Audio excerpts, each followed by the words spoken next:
Good morning.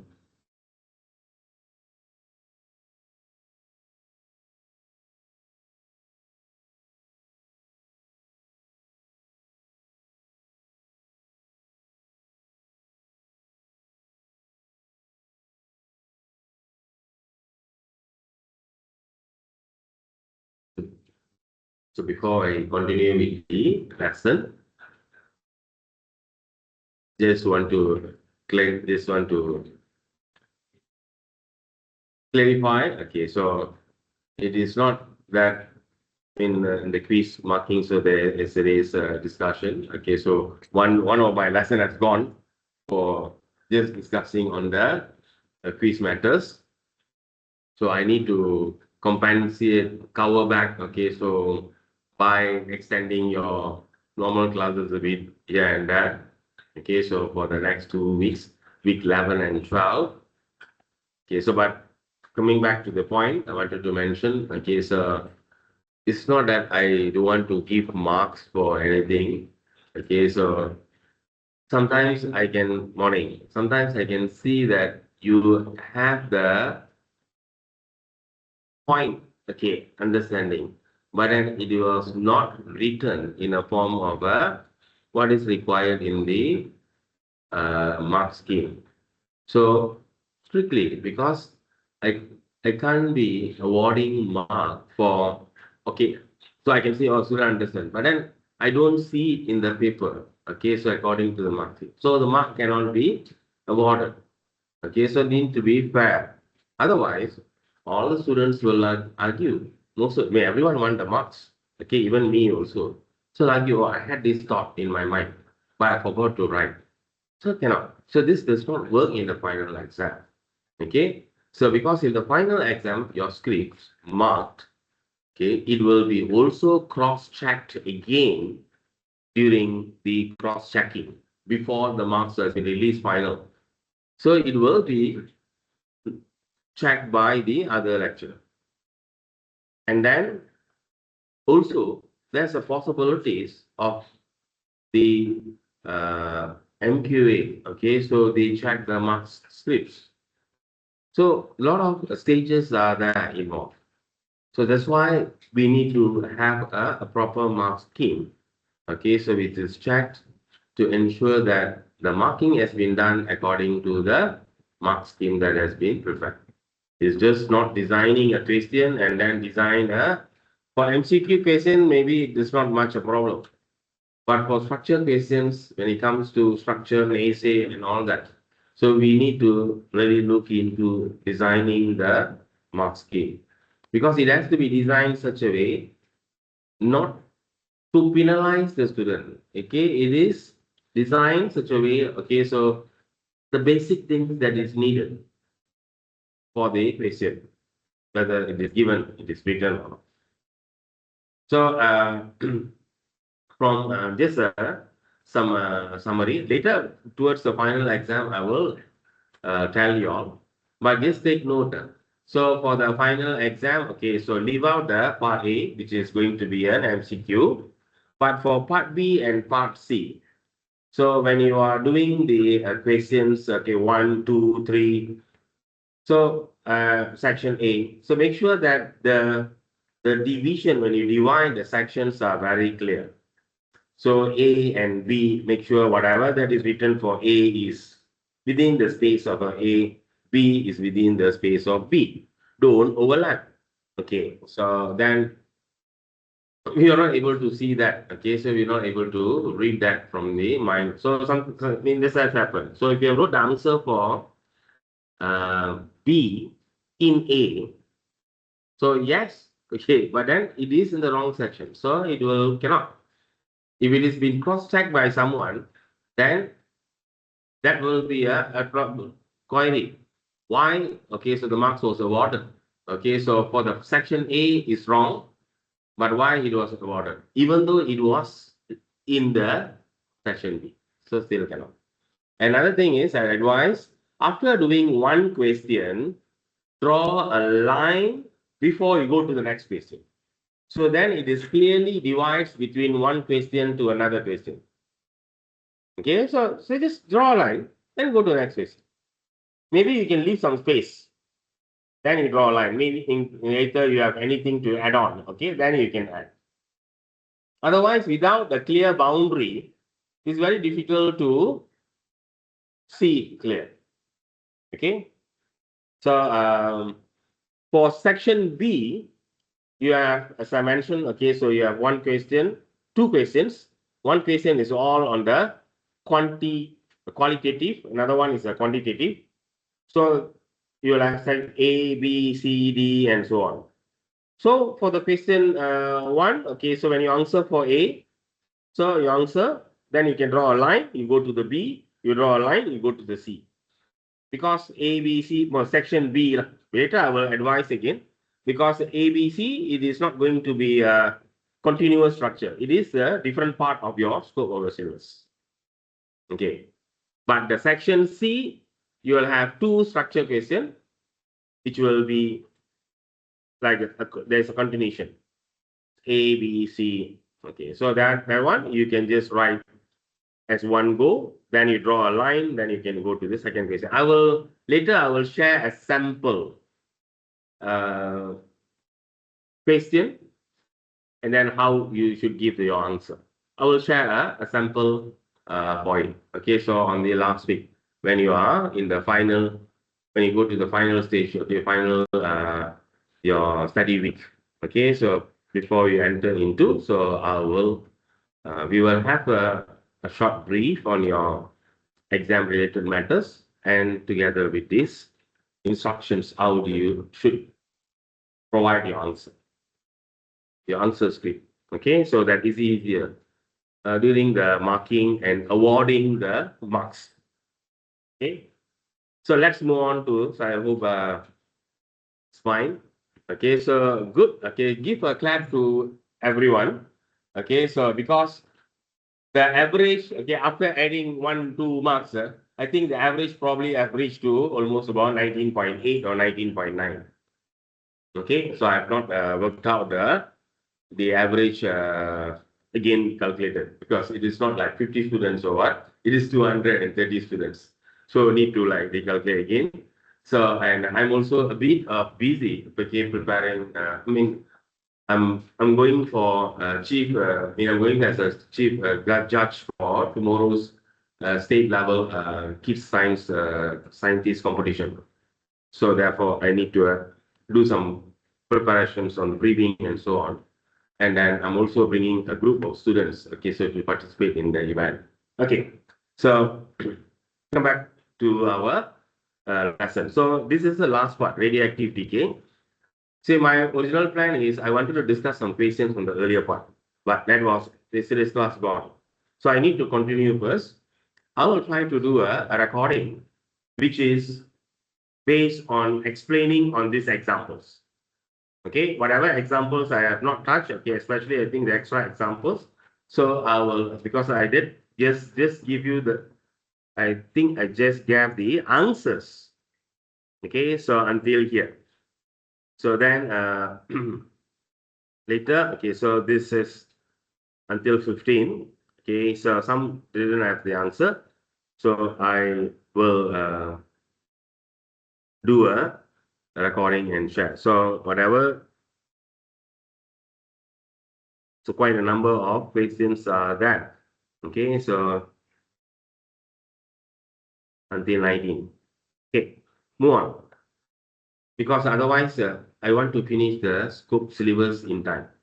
And then in the last week, if they say I wanted to have a class to do additional, usually I will have one session. That will be a session whereby I will summarize the whole scope of your syllabus, giving you some ideas, okay, so where to emphasize and so on, and also discuss some questions through that. And then during the session also, I will share, okay, I will explain about how you supposed to provide your answer script for the final exam. Okay, because it has to be easier. I mean, it's not only for me, when you do for other subjects also, because a group for even for EMG, I think Mr. Jimmy will later will tell you, because marking, okay, so the 230 scripts, we are not given like in the final exam when in the government school exams 3 months to mark the scripts, 2 months to mark the scripts. We only have 1 week to complete the marking, everything tabulated, okay, so analyzed and so on. So therefore, okay, so it has to be, the marking process has to be smooth. So in order to be smooth, we don't miss out any points. You need to ensure that you write your answers clear. Okay, so radioactive decay. So from discussion about the atoms structure, then we'll go went into to look into the nucleus, how when in a situation a nucleus can be a stable nucleus, when it will be a unstable nucleus. So we have understood there the balance between the proton and also the neutrons in the nucleus. Then what will happen next? For the stable nucleus, nothing to talk about because they are already stable. But for the unstable nucleus, they will go through a next stage to become stable by going through a radioactive decay process. So this is the last part comes in. So when they go through the radioactive decay process, in order to become a nucleus which is more stable, whether by a process of fusion or fission. Okay, so these are two processes for the nucleus to become stable. So it will go through the radioactive decay. So that's why next is we look into the radioactive decay. So first thing, so some things has been shared during the practical 5, I suppose. So first, when you talk about radioactivity, okay, so radioactivity, it is a process where the unstable nucleus will begin to become stable by emitting alpha, beta particle or gamma radiation. So if you look at the point here,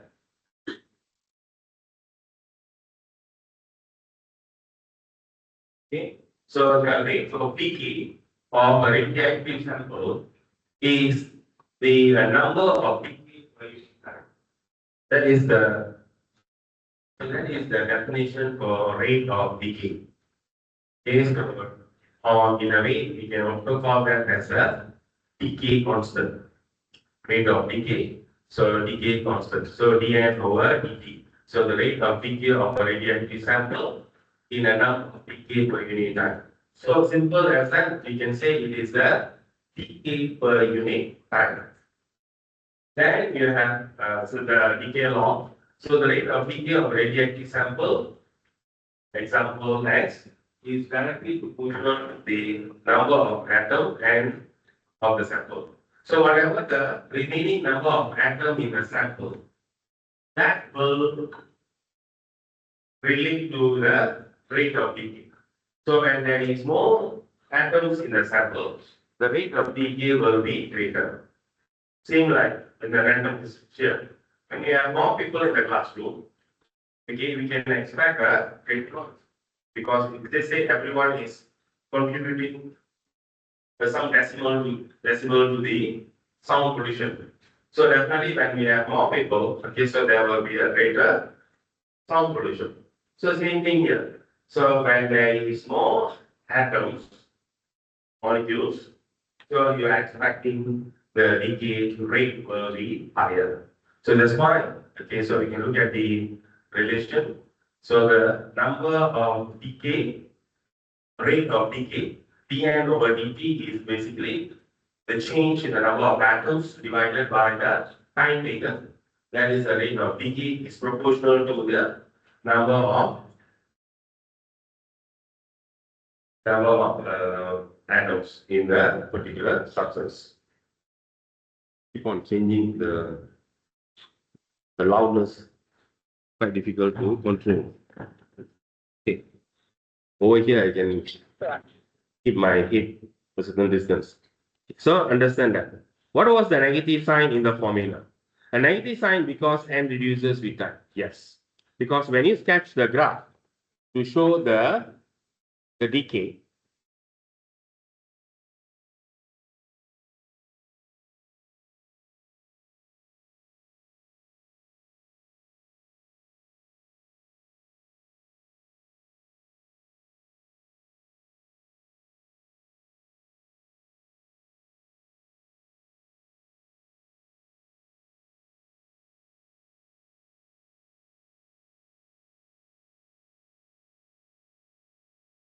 okay. So you can see the at any point we are looking at a negative slope. So it is decreasing. So the negative sign in the formula, so dn over dt.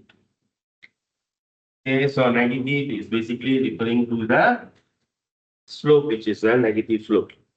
So which is decreasing the number of atoms that reducing. Okay, so or the rate of decay it is decreasing.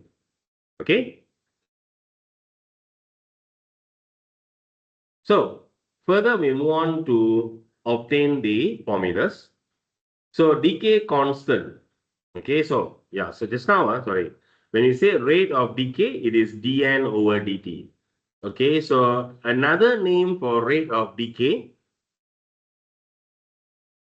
dN over dt, it can be equal to a symbol A. Okay, you have a symbol A.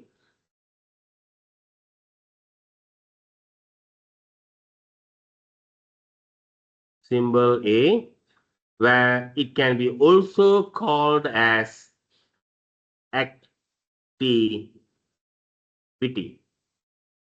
Okay, it is also known as activity.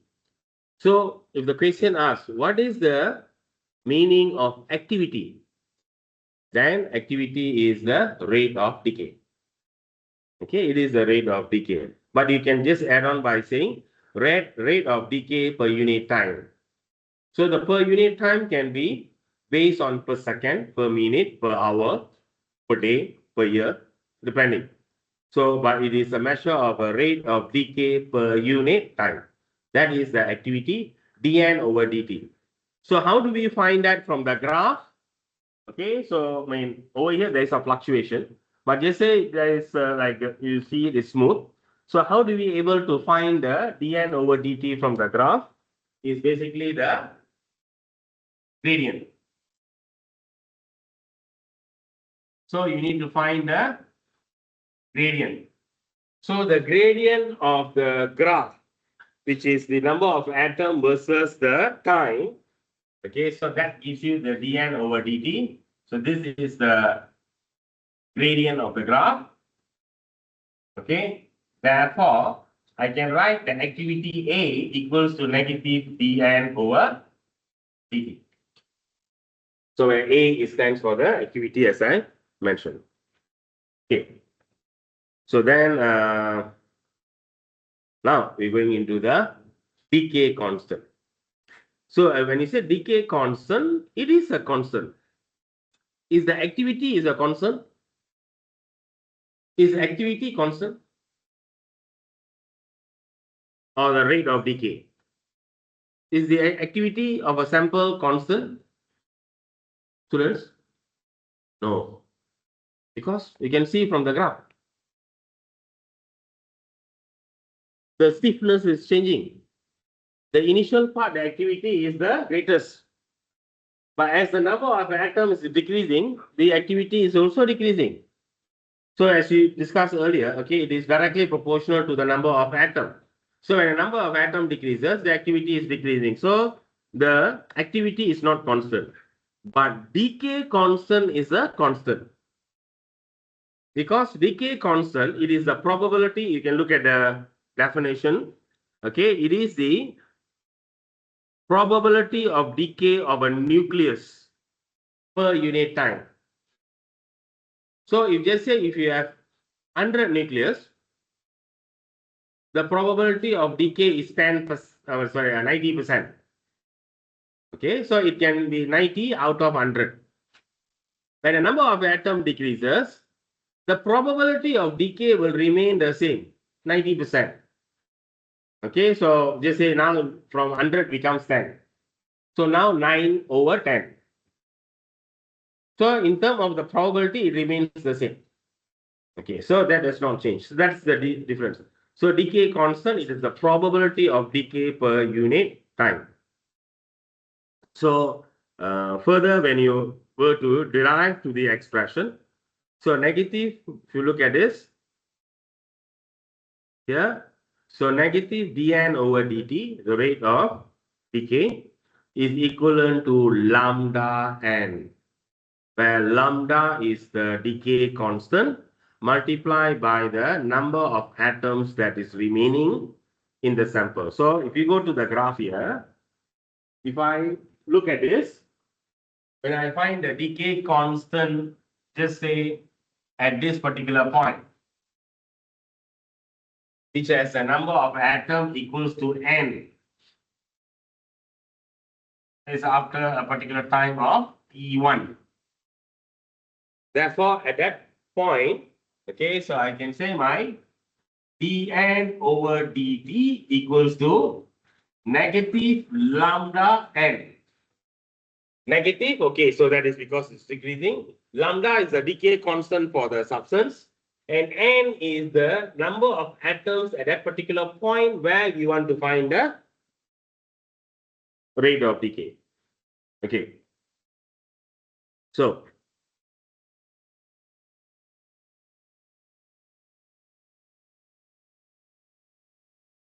then we end up having this formula. So those came in late. Okay, so please check. There is some information that's been shared earlier.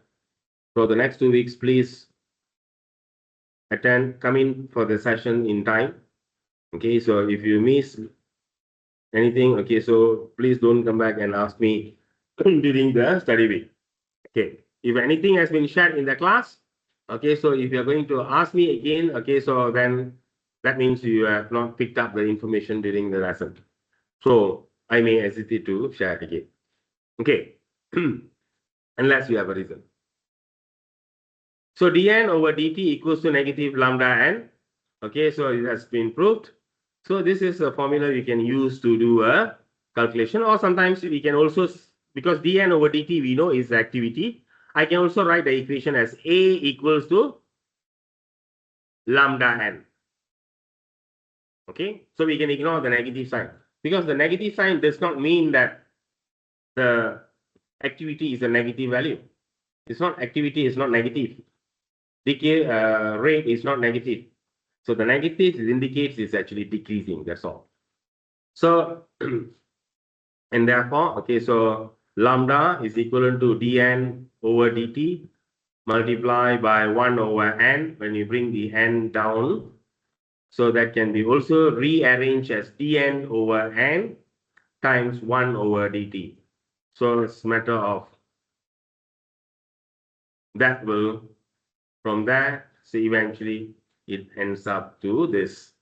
So activity of a radioactive sample is known as the rate of decay. So same thing. So A equals to negative dn over dt or equal to lambda n. So the activity measured, okay, so using the unit becquerel, this is the standard SI unit adopted, but it is not a base unit. I hope you able to recognize the difference between SI unit and a base unit. Base units are the units which is not cannot be derived from other units. So the base. So when you have a meter, you have Kelvin, you have ampere, you have the time seconds, all that are all the base units. SI unit, okay, so it is simplified like joule, watt, Newton, all these are SI units. So in that table, becquerel is also an SI unit, which is used to represent the radioactivity. So the activity of a sample. So, but what is the base unit for becquerel? So 1 becquerel is equivalent to 1 decay per unit time. So 1 decay per unit time, okay, so per second. Therefore, 1 becquerel is equivalent to per second. So either you write BQ or you write per second. If you're not sure, if you're not sure BQ, okay, so the becquerel. So if you just want to write it as per second, fine. It's nothing wrong. Correct. Okay. So remember this formula.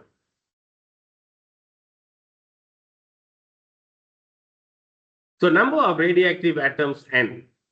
So consider a sample contains a mass m of a radioactive element with a molar mass of m. So this is small. So you have a small m, capital M. So I hope you can recognize that. Okay, so you all do chemistry. A small m refers to the mass of the substance. Okay, so it can be in any mole. But when a capital M is referring to the molar mass, which is the mass of the sample for 1 mole, which is 6.02 times 10 power 23 atoms. So if you have 6.23 times 10 power 23 atoms, then the total mass of that atoms, okay, so it is equivalent to the molar mass of the sample. So it can be also calculated based on if you want to find the number of atom, so you need to know what is the mole, number of mole. So number of mole can be calculated based on the ratio of the mass of the sample to the molar mass. Then you multiply by the Avogadro constant. Okay, so Avogadro constant Na, we understand in when you are referring to Avogadro constant, so it is 6.023 times 10 power of 23 atoms or molecules. Therefore, if you have n number of mole, then you must take the n number of mole, you multiply by the Avogadro constant. Okay.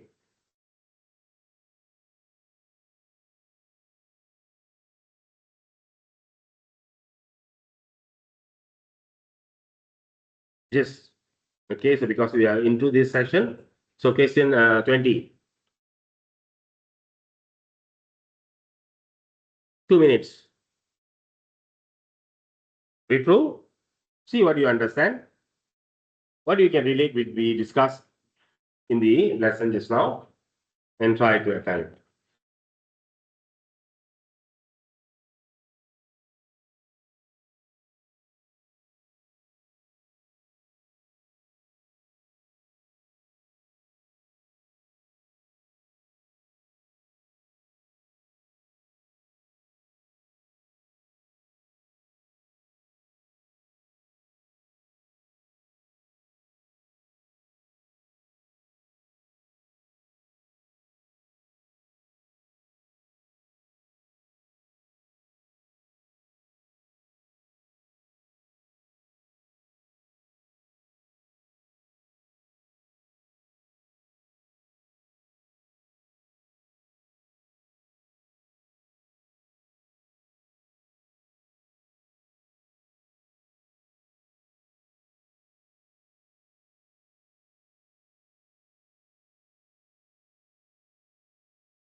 Okay, so we just start to go through the question first. So a decay constant of phosphorus 32 is 5.61 times 10 power minus 7. Sometimes also recognize the unit, because by recognizing the unit, you will have a better understanding about the value that is provided. So when you say decay constant, it is the probability of decay per unit time. Okay, so that is per second or becquerel. A sample of this radioisotope, isotope is prepared with an initial activity of 2 times 10 power 6 BQ. Calculate the number of phosphorus 32 atoms initially present.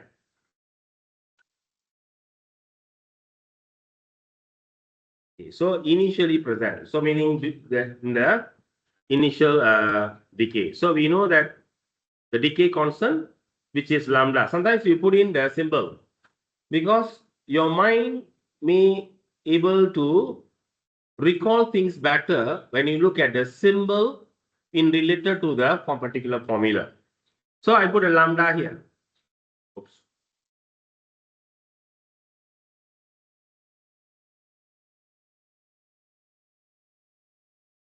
And another thing, this came into my mind. Lambda is like this. If you put like this, is this lambda? Okay. So there is argument yesterday also. Okay, so but then okay, so justified with the argument. So please check, because sometimes when you write, okay, maybe style. Okay, so but say from lambda from here it looks like this. So definitely I will think this is a pi. So there is a difference between half lambda and half like this. There is a difference, right now. So if this is an answer, this one definitely cannot. Okay, so this is not an answer. Even though you say, oh, that one actually, suppose I meant to be a lambda. Yes, you are meant to lambda. But then here what I see is pi. Okay, so please,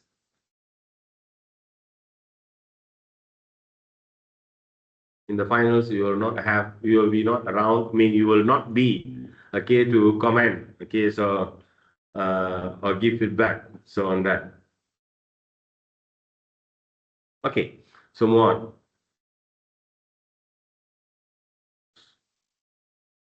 Okay, so the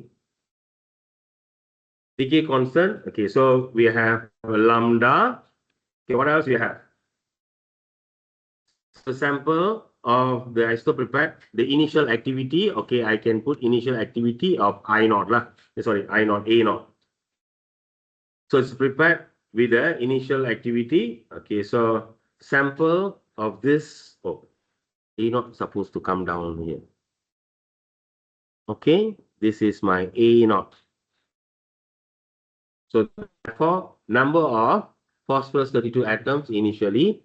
So my initial activity A naught is equivalent to N naught lambda. Okay, so therefore, now you can work out the number of phosphorus initial. So it will be N naught equals to your A divided by the lambda decay constant. So you have 2 times 10 power of 6 divided by 5.61 times 10 power of minus 7. So what do you get?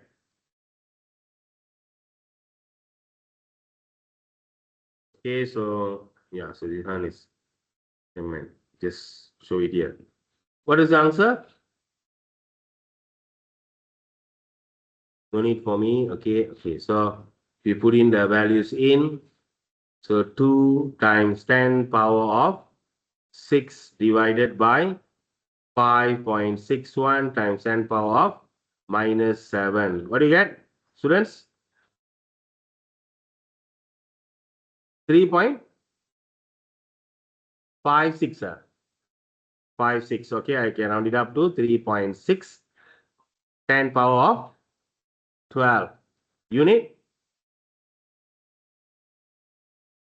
number of phosphorus 32 atoms initially present. So what is the unit?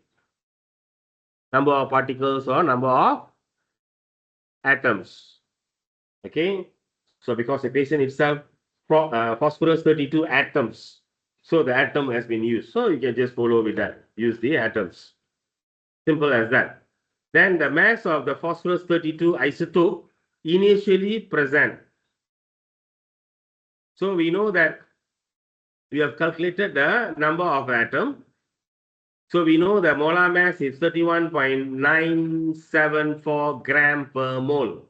See, when you look at the unit itself, you will understand. Gram per mole. So 1 mole is equivalent to 31.974 gram. So in this case, okay, so how many moles you have? So we know that if we are referring to 1 mole of a sample, it has a total number of atom equivalent to the Avogadro constant, which will give you a total mass of 31.974 gram. So now, because since you already calculated in the form of number of atoms, so I can skip the number of mole. I go straight to the number of atoms. So now the number of atoms I have is 3.6 times 10 power of, okay, yesterday did someone ask, okay, say, if you are going to use the value that you have calculated earlier for a further calculation, so no need to, you can opt to use the not rounded up value. So like just now, okay, we have 3.76, sorry, 3.56, okay. So it was 3.56. Yes, wait. So you can use 3.56 here. Okay, equivalent to how much? What will be the 3.56 times 10 power of 12 number of atoms. So equivalent to how much? So you take the ratio of the number of atoms that is present in the sample over the Avogadro constant, then you multiply by the mass of mass for 1 mole. So that's it. So in this case, so you have 3.56 times 10 power of 12. You divide by the Avogadro constant value. You multiply by 31.974 gram. So that will give you the answer. Okay. So what is the answer? Do you get 1.9 times 10 power minus 10? Okay, that's it. Okay. So 30 seconds. If there's anything you want to take down, so you can take it down. So this is simple direct use and also requires some knowledge of your chemistry.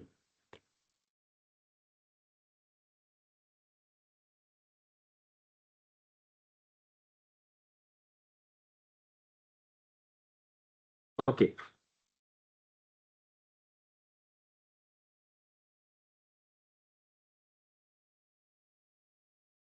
So more because this one is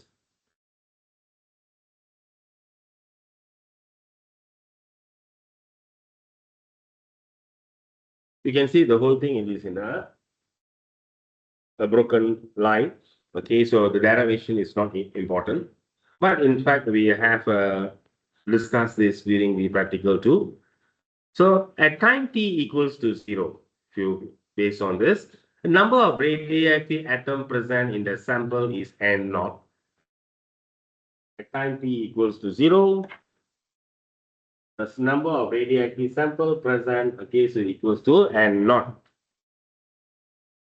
After a time of t seconds, the number of radioactive atoms present in the sample is n. Maybe we can just take this example. After a time of t, so the number of atoms that present in the sample is n. Okay, therefore, dn over dt equals to negative lambda n, we have derived just now, and which is also equivalent to, when you rearrange, dn over n equals to negative lambda dt. So when you do a integration, okay, so when you integrate this, eventually it will come to a formula which will be an exponential equation. Exponential decreases. It's almost the same like what you have seen in your the discharging of a capacitor. Okay, so you have the exponential decrease.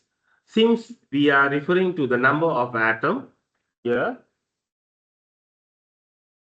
so for this curve, we just say if it is a smooth curve, for this curve, the formula which represents this curve is the n equals to n naught epsilon negative lambda t, where n is the number of atom, okay, at that particular time, the time here. Okay, if I put T1 here, okay, so then that's the number of atom at that particular time. This was the initial A naught, epsilon, and lambda is the decay constant for the sample. So decay constant will vary depending on the sample. So eventually you have n equals to n naught negative epsilon negative lambda t. I don't need to go further to derive the expression. No need. So then from that, when we want to form a linear expression for n equals to n, because otherwise we need to sketch an exponential equation. So if you want to draw a linear expression, then you have to learn the equation. So when you learn the equation, so eventually it will give you ln n. That's what actually you did in your practical too. Okay, so ln n equals to negative lambda t plus ln n naught. Suppose the mathematical process of how to get a ln, you understand. When you rearrange this expression, okay, ln n, this is the y equals to negative lambda t. So t is the factor that is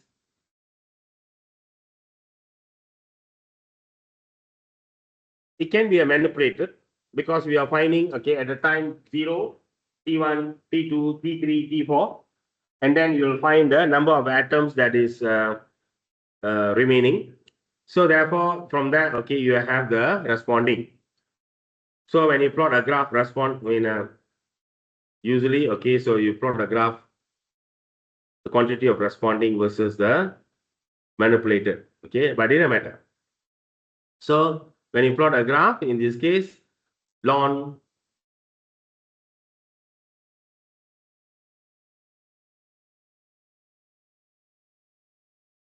n versus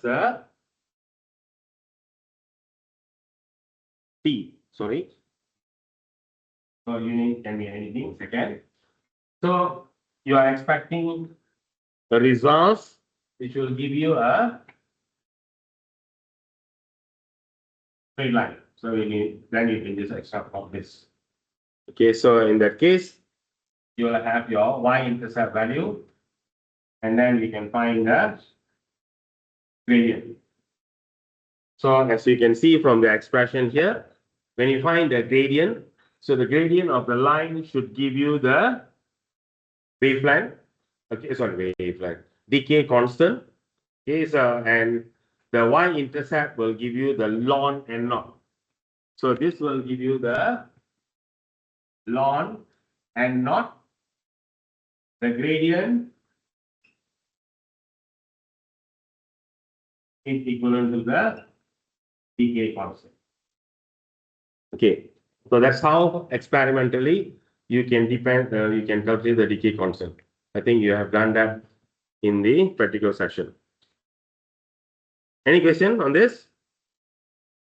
Any question? And now you go to the graph. Okay, now you look at the question. So a figure shows the variation of ln n against the time, where n is the number of radioactive atoms in a sample at time t. Determine the decay constant of the substance, the initial number of radioactive atoms in the sample. Yeah. What was the answer? So the decay constant of the substance. How do you find the decay constant? How do you find the decay constant? You find the gradient. Yes. So you find the gradient. So in this case, you want to find the gradient. You don't have any other points in between, so you cannot estimate. Okay, so you can just base on the value here and here. So therefore, you will take 22.75 minus 0. For initial was okay, 22 point final. Oh, final is actually, this is your final point. This is your final point, and this is your initial point. So meaning that this will give me my x2, y2. So therefore, my x2 is 0, my y2 is 16.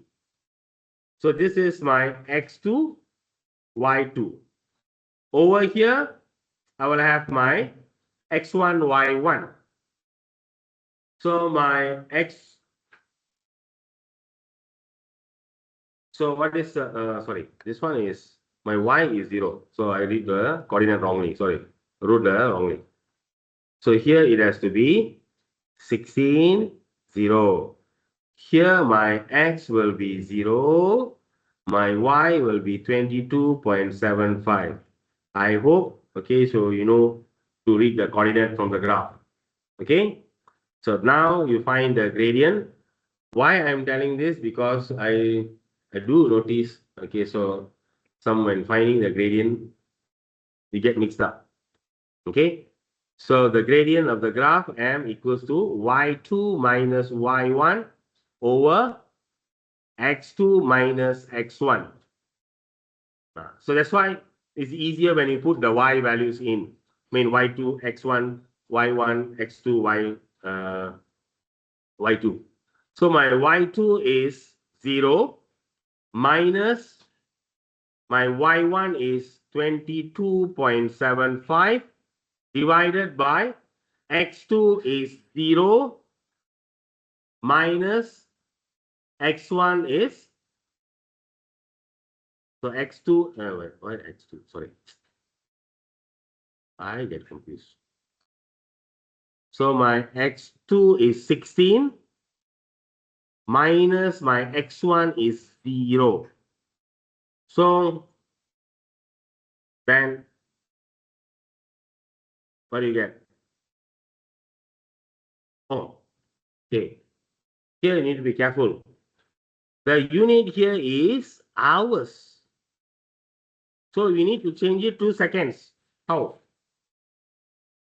But the question did not mention, but usually we will calculate to the standard SI unit. So I need to change from hours to seconds. So how do I do that? So 16 hours go how many seconds? So 1 hour go how many seconds? 1 hour go how many seconds? 1 hour we have 60 minutes, and in each minute you have 60 seconds, right? So therefore it gives you 3600 seconds. So meaning your answer here you need to multiply by 3600. So when you work out, that will give you the answer for the decay constant. So not forgetting the negative sign in the formula lah. Okay. But then in the final answer, when you write, you can ignore the negative sign, because the negative sign is not meaning that your decay constant is a negative value. Okay. So what is the answer? Girl? Oh, she's already getting ready to. Oh, I thought it's a back. What is the answer? Yeah? 3, huh? Okay, negative 3.95 times 10 power of negative 4. What is the unit? Per second. Now you work out in second one. So per second. Otherwise, if you didn't change, then it's per year lah. Because, sorry, per hour. So if it didn't change, it's per hour. The same question does not mention you need to give it to a specific unit, then it doesn't matter. Okay, so but then I want to ensure that it's always you change it to a standard SI unit. Okay, and then the final answer when you write, you can ignore the negative sign. Okay, so times 10 power of -4 per second. So that is the value for the decay constant. So the initial number of radioactive atoms in the sample, how? So the initial number of radioactive atom, how do you find that? So I know my ln n naught. Okay. So you find from the graph that is 22.75. So you anti-log, anti-ln. Okay, you get your answer. I suppose you know how to do it, isn't it? Anti-ln. So your anti-ln mean it becomes an epsilon. So your n naught, okay. So your n naught will be equivalent to epsilon 22.75. Because epsilon, when you want to change to normal, then you ln the number. So here you are changing it from the ln to calculate the value. So therefore, it will be epsilon of the value. Okay. What do you got? What's the answer?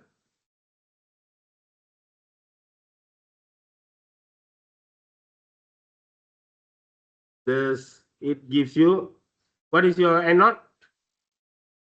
7.589 times 10 power of 9. Unit?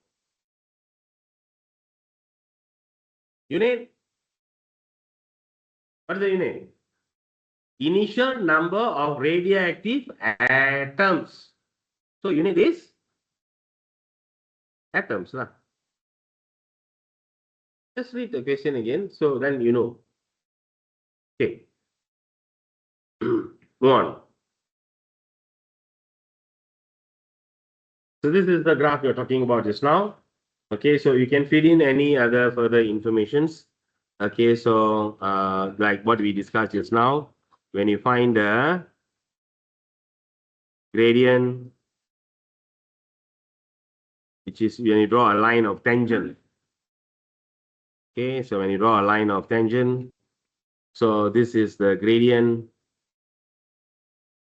okay, equals to a negative dn over dt equals to a lambda. Okay, so and so on. And this is also the other graph we have seen just now. So from this, you can find the gradient, which gives you the decay constant.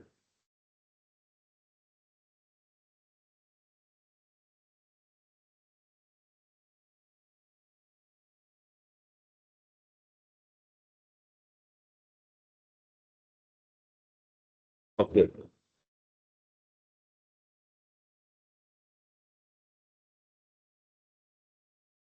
So I need to go to this before we go on move on to this. So we take a break. Okay. Attendance already out there.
Now I can see more students in the class than earlier in the first half of the session.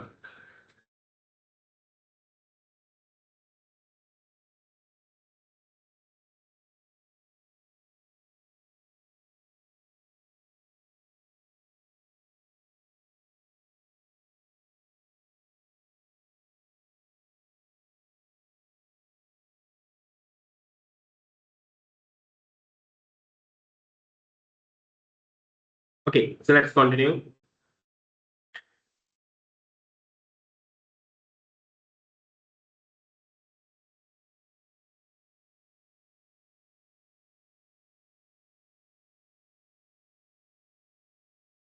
The last 2 weeks, okay, so anytime I will have a spot check.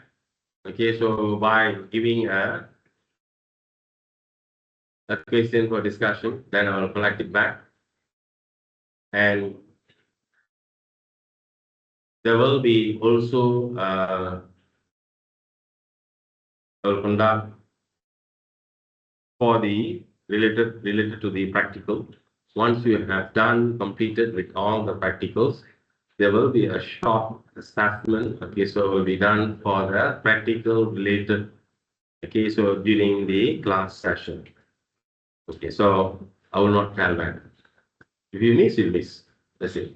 Okay, so make sure that whatever class we have, you attend.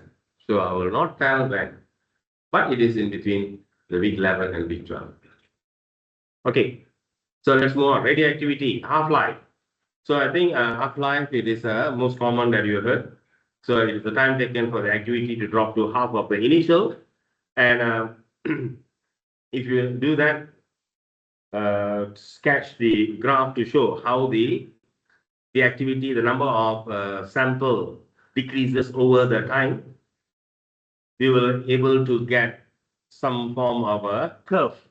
Maybe there is a fluctuation. So a curve, it shows that the number of atoms are decreasing over the time. And when we take the count of number of atoms reduced to half of the initial, the time duration that I've taken, okay, so it will always appear to be almost the same, constant.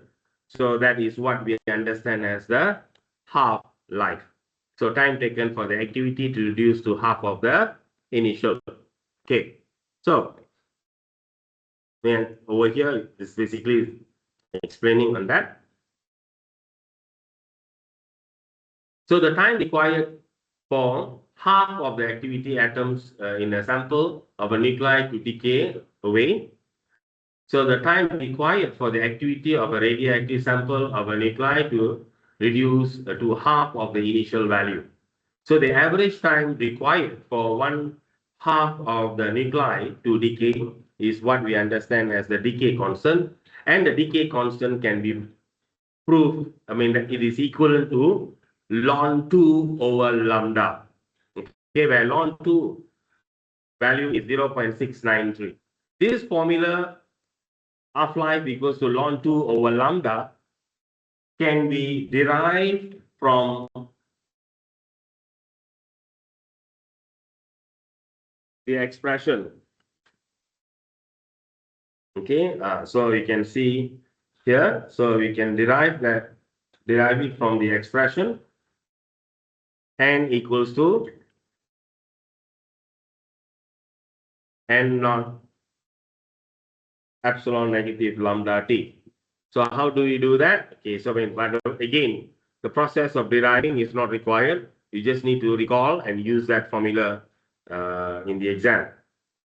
So when the number of sample remaining, it is half of the initial, then instead of taking it as a n, so putting into half of the initial number of atom, so I take it as 1 over 2 n naught, and the time taken for that to take place is the half-life time.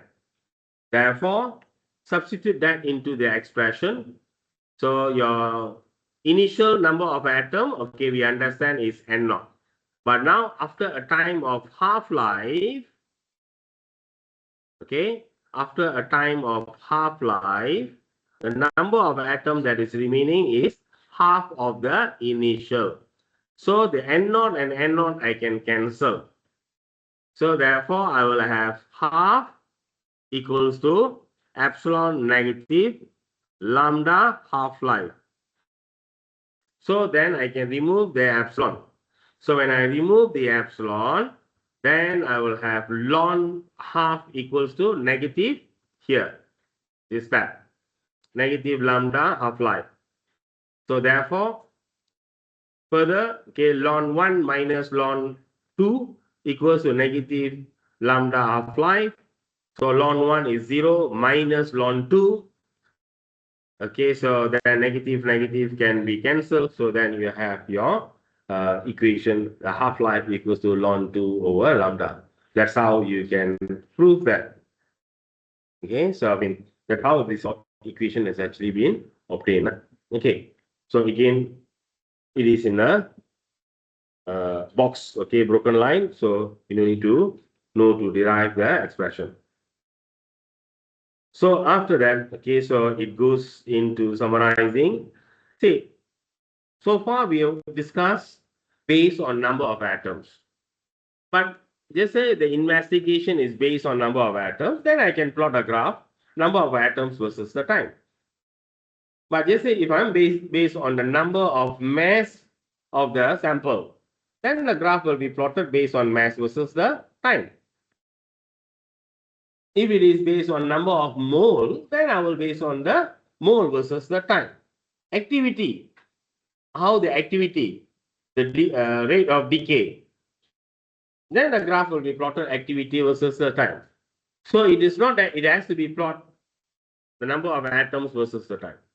It can number of atoms, the mass, the activity, or the mole. Any question? So n is, you understand, that is what we have been talking about. N is, your n here is the number of atoms. M is the mass of the sample. A is the measure of activity of the sample. Another thing I mentioned about mole. Okay.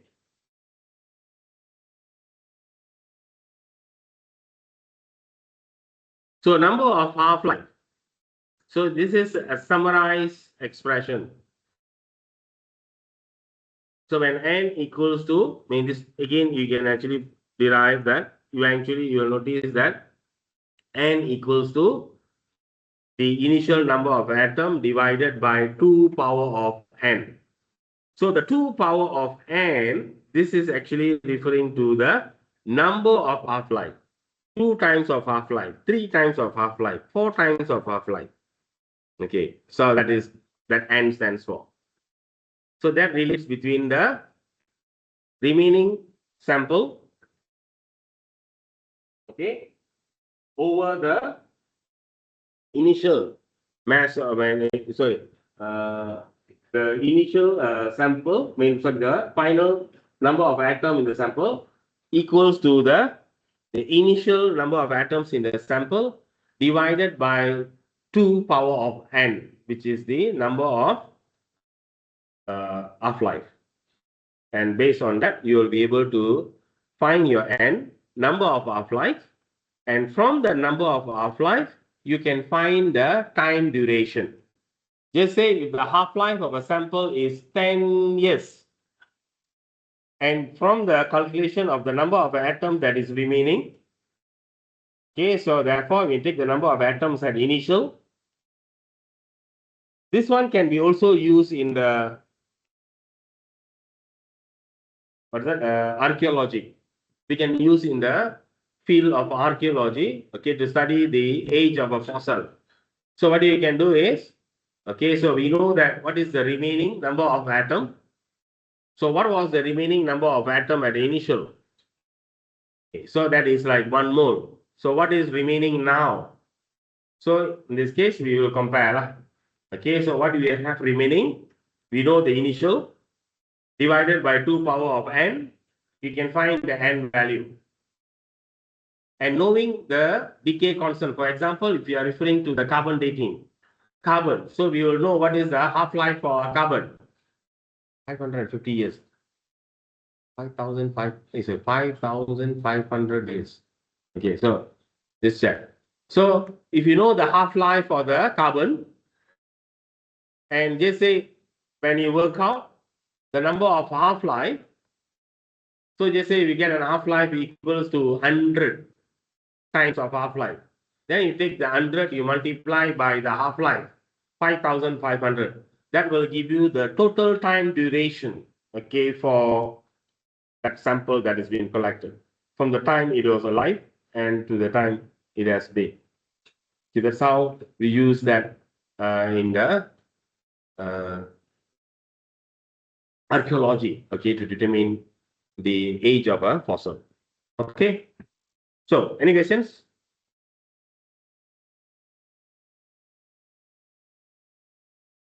So we can see quite an example there. Okay, so I wanted to close for this chapter. Okay, so and then whatever the questions. Okay, so further I can. So next class before I start, so I will get some answers written here. Then I will share that and perhaps okay. So I will also use this to do some recording and then advice from that and share. Okay, so you have total is 29 examples. So until here is 25. So we're going into the last part, which is involving fission and fusion. Okay, fusion and fission, many times we already discussed. So I don't need to go and explain that again. Okay, so regarding the nuclear fission, you understand? Fission, so it breaks to smaller. So nuclear fission is a process which heavy nucleus breaks up to a lighter nuclei by releasing energy. So when you look at the examples of fusion reaction, a common fusion reaction is when you refer to the radioactive nuclei like uranium. So uranium, you can have 235 or uranium 238 depending on the isotopes. So uranium 235, the nucleus will undergo a nuclear fission when bombarded by a slow neutron. Bombarded means it is been hit by. Okay, so a neutron, a slow moving electrons, means slow moving neutrons are directed to the nucleus of the uranium. So when it hits the uranium, so it will break the uranium into smaller component. So the smaller component in this experiment that you get is barium and krypton. So barium is 134, krypton is 92. And in the process, it will also produce 3 neutrons. And these three neutrons further will go and collide with the other uranium. So that is going to be a chain reaction. That's why in the nuclear reactions, huge amount of energy will be produced. Because in a split second, there will be millions of chain reaction will take place. And each reaction is going to give out energy. So look at the amount of energy will be released by a millions of a chain reaction. So like from one neutron, you have three neutrons. From three neutrons, you have nine neutrons. So from nine neutrons, you get what's that? 27 neutrons. It goes on 81. So it's a chain increases. Okay, so for example, uranium. Okay, so you have barium and krypton that is produced. Okay, and on top Q is basically the energy that is released during the fission process. So here is the diagrammatic, okay, so it shows the chain reaction that takes place. So starting from where you have your uranium 35, okay, when it bombarded by the neutron, so the neutron adds on, okay, to the nucleon number, it becomes 236 before it breaks into components of krypton and also the barium. No need to go into detail. Okay, so but you need to understand. Okay, so the equation, and when it breaks, okay, you can see photon energy. So the photon energies are emitted. That is the Q energy that is emitted in the reaction, followed by the further neutrons. Okay, so you can see neutrons, three neutrons is produced, and these three neutrons will further move on, okay, to collide with the other uranium nucleus, and more energy to be generated. Okay, then go to nuclear fusion. So fusion is a process we understand two lighter nuclei, okay, combine to become a heavier nuclei, and again release energy.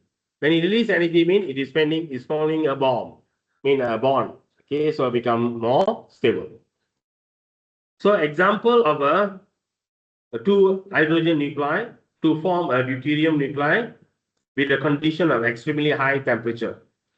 So this condition of extremely high temperature and the presence of higher percentage of hydrogen gases around the sun. That's why, okay, around the sun, we do see that this reaction takes place. So, whereby hydrogen gases combine to produce a deuterium. The temperature around the sun is about 10,000 Kelvin. Yes, that's the temperature. So this temperature is high enough to provide energy, kinetic energy, for the molecules to collide and come together. Okay. So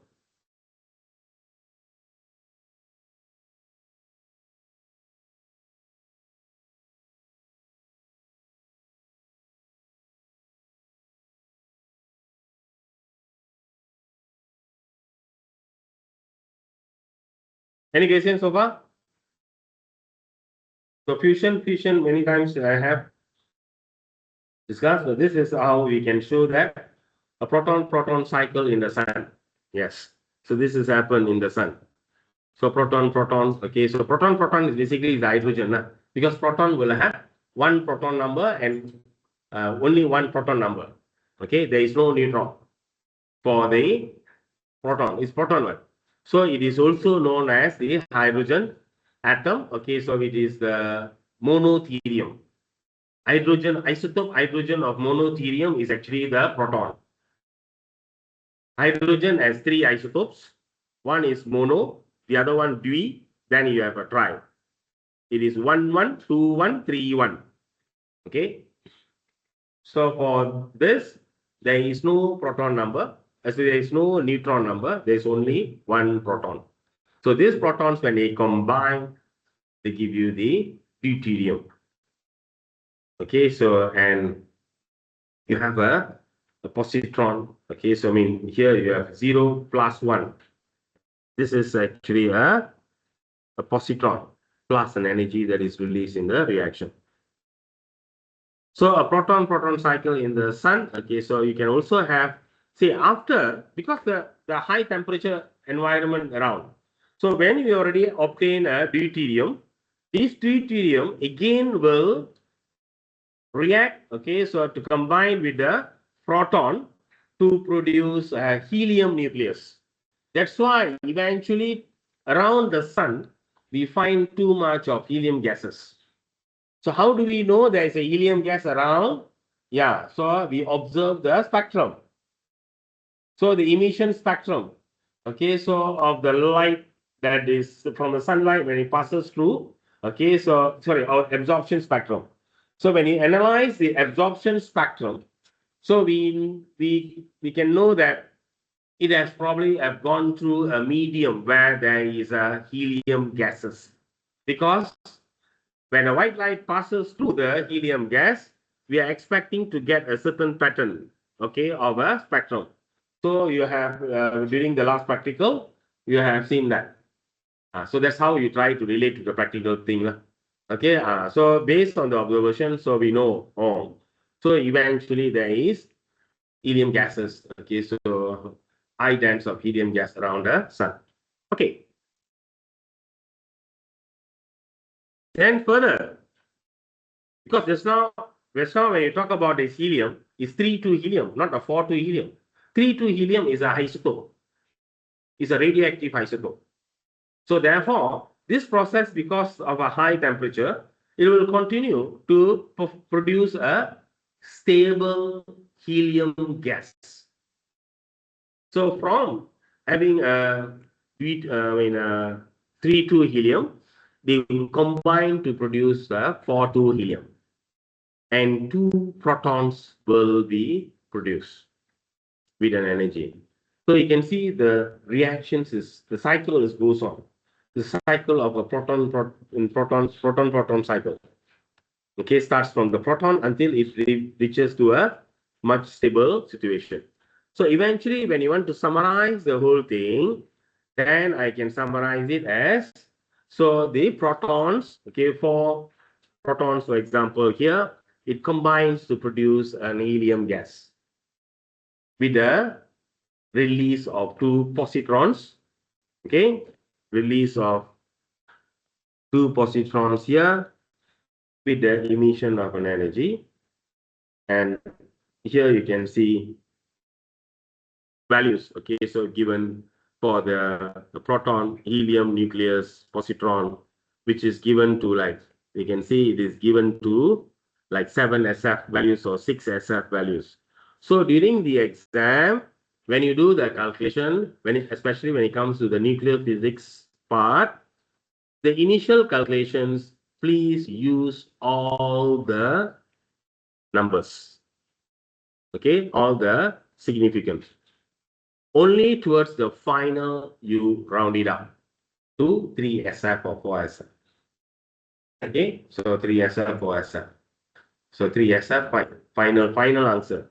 But initial process, when you substitute into and you want to find the subsequent values for the next part and so on, use the accurate value. Okay, take note, huh?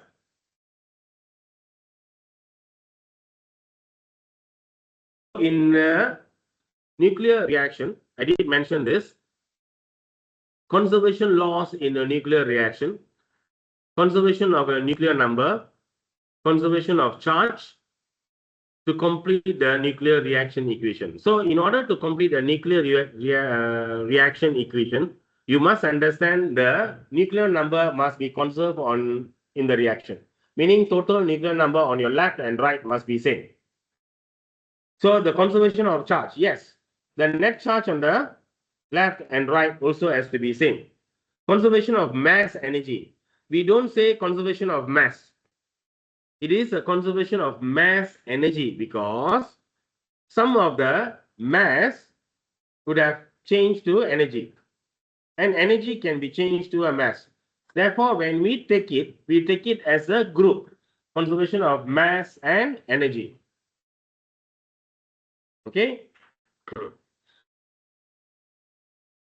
So we don't put it separate. To find the Q value of a nuclear reaction. So the Q value is the energy that is released. And the momentum. So the total momentum before and after has to be same. What is not conserved? I did mention. What is not conserved? Yes, yes, yes. What is not conserved in the nuclear reaction? I did mention all is conserved. All is not conserved. What is that? It is a number of neutrons. Yes. So the number of neutrons are not conserved. So number of neutrons will change. Okay. So because the additional neutrons comes in, neutrons have been emitted out of the nucleus. See in the nucleus, you can see there's three neutrons has been produced. So the number of neutrons, okay, so because then the loss in the mass, okay, so it's actually due to the loss in the neutrons. So the neutron mass has been changed to a form of an energy. Okay, so take note. So the total energy release Q is equivalent to the total binding energy of a daughter nuclei minus the binding energy of the parent nuclei. Okay, so that is the energy that is released, or the total energy release. It is the Q, which is the mass loss, which is due to the mass defect. Okay, so you have delta MC squared. Okay, then it goes to the example. Okay.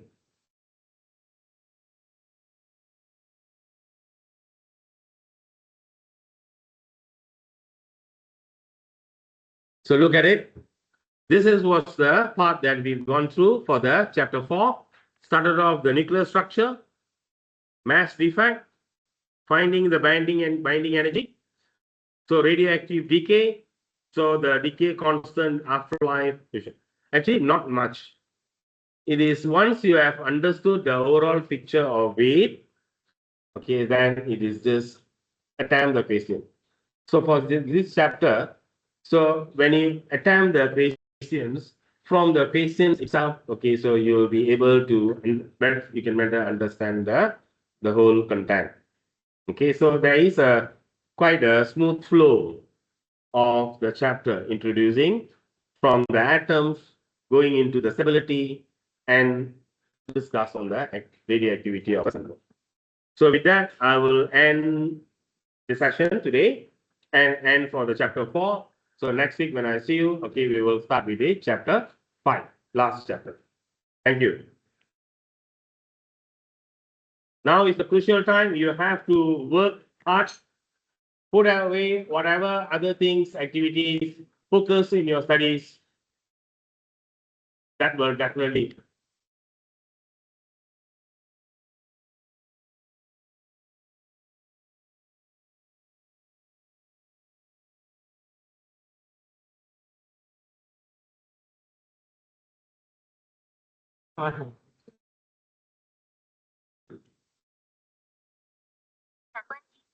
Shutdown in progress.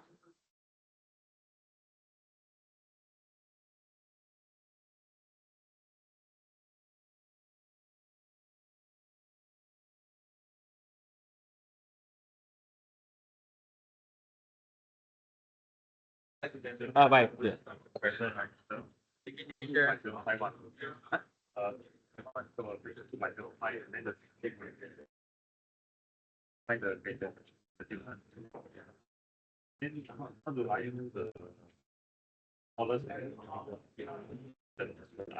Oh, because for lawn, okay, so when you change from the lawn, so we don't really follow the rule of thumb. So you can just give it to 3 and then the lambda. The A is activity. A is the activity. Asking for lambda. So initial when you substitute, you can substitute 4 or 5. Final answer you can only have 3. Maximum 3. No. It's not like maximum 3. So if you give more, fine. Don't give people enough. Yes. Ah, Yeah. I took it earlier this time. cluster dynamics. Thank you. The one here is for hydrogen because like if you want to make helium, you need two. No, you have to balance the equation. 4 times this. So then here you already have 2 positron. So 4 plus this 2 is 6. Okay. So but this one is 0 lah. So here it is 2, then 2, 4. So 4. So balance. And then for here's for hydrogen. This one 2 times 0 is 0, I think. Because I thought if you want to make this reaction, must get for hydrogen. So no, it goes step by step. Finish that, okay, then we go to this. Then after you produce this, then it goes to the next level. Okay, yes, it is. No problem. So far, okay, yeah? So far, okay. Just for my knowledge and increase the little bit. Good luck. Okay, yeah? See you. Have a nice weekend. Bye. You're welcome.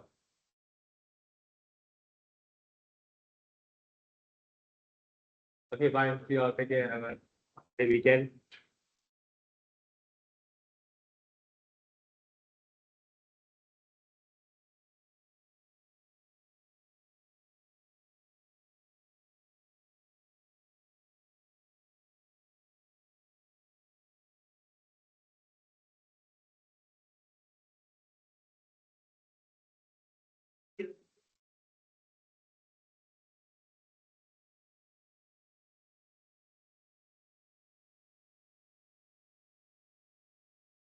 Like